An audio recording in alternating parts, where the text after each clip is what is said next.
Imagine ಮಾಡಿ, ನಿಮ್ಗೆ 100 ಕೋಟಿ ಎಲ್ಲ ಬಿದ್ದಲ್ಲಿಂದ ಸಿಕ್ಕಿದೆ, ಆದರೆ ಆ ಹಣವನ್ನು ನಿಮ್ಗೆ ಖರ್ಚು ಮಾಡ್ಲಿಕ್ಕೆ ಆಗುದಿಲ್ಲ. ಯಾಕಂದ್ರೆ ನೀವು ಆ ಹಣವನ್ನು ಖರ್ಚು ಮಾಡಿದ್ರೆ ಇನ್ಕಮ್ ಟ್ಯಾಕ್ಸ್ ನವರು ಬರ್ತಾರೆ. ಇನ್ಕಮ್ ಟ್ಯಾಕ್ಸ್ ಅವರಿಗೆ ನಿಮ್ಮ ಸೋರ್ಸ್ ಆಫ್ ಇನ್ಕಮ್ ಅನ್ನು ರಿವೀಲ್ ಮಾಡ್ಲಿಕ್ಕೆ ಆಗುದಿಲ್ಲ.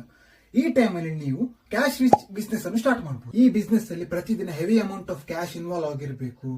ಬುಕ್ಸ್ ಅನ್ನು ಈಸಿಲಿ ಮ್ಯಾನಿಪುಲೇಟ್ ಮಾಡಬಹುದು ಅಂಡ್ ಬ್ಯಾಕ್ ಇನ್ ಇಂಟರ್ವಿಯರ್ಸ್ ಇರಬಾರ್ದು. ಫಾರ್ ಎಕ್ಸಾಂಪಲ್, ಈ ಹೂವಿನ ಬಿಸ್ನೆಸ್ ಅನ್ನು ನೀವು ಪ್ಯೂರ್ಲಿ ಅಗ್ರಿಕಲ್ಚರಲ್ ಇನ್ಕಮ್ ಅಂತೇಳಿ ಡಿಕ್ಲೇರ್ ಮಾಡಿ.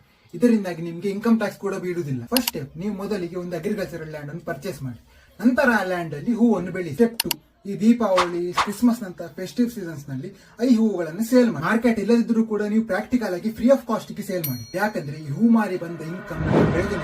ಹಾಗೆ ಬುಕ್ಸ್ ಅಲ್ಲಿ ನೀವು ಒಂದು ಬಂಡಲ್ ಹೂವಿಗೆ 2.9 ಲ್ಯಾಕ್ ಚಾರ್ಜ್ ಮಾಡಿದ್ರಿ ಅಂತ ಹೇಳಿ 1.9 ಲ್ಯಾಕ್ ಯಾಕಂದ್ರೆ 2 ಲಕ್ಷಕ್ಕಿಂತ ಮೇಲೆ ಟ್ರಾನ್ಸಾಕ್ಷನ್ ಆದ್ರೆ ನಮಗೆ ಪ್ಯಾನ್ ಕಾರ್ಡ್ ನ ಅಗತ್ಯ. ಈ ಲೂಪ್ ಹೋಲ್ ಅನ್ನು ನಾವು ಯಾಕೆ ಬಿಡಬೇಕು? ನೀವು ಈ ಬುಕ್ಸ್ ಅಲ್ಲಿ ಇರುವ ಸೇಲ್ಸ್ ಅನ್ನು ನೀವು ನಿಮ್ಮ ಫ್ರೆಂಡ್ಸ್ ಗೆ ಮಾಡಿರ ಅಂತ ಹೇಳಿ. ಯಾಕಂದ್ರೆ ನಾಳೆ ದಿವಸ ಇನ್ಕಮ್ ಟ್ಯಾಕ್ಸ್ ನವರು ಚೆಕಿಂಗ್ ಗೆ ಬರುವಾಗ ನೀವು ನಿಮ್ಮ ಫ್ರೆಂಡ್ಸ್ ಗೆ ಹೇಳ್ಬೋದು.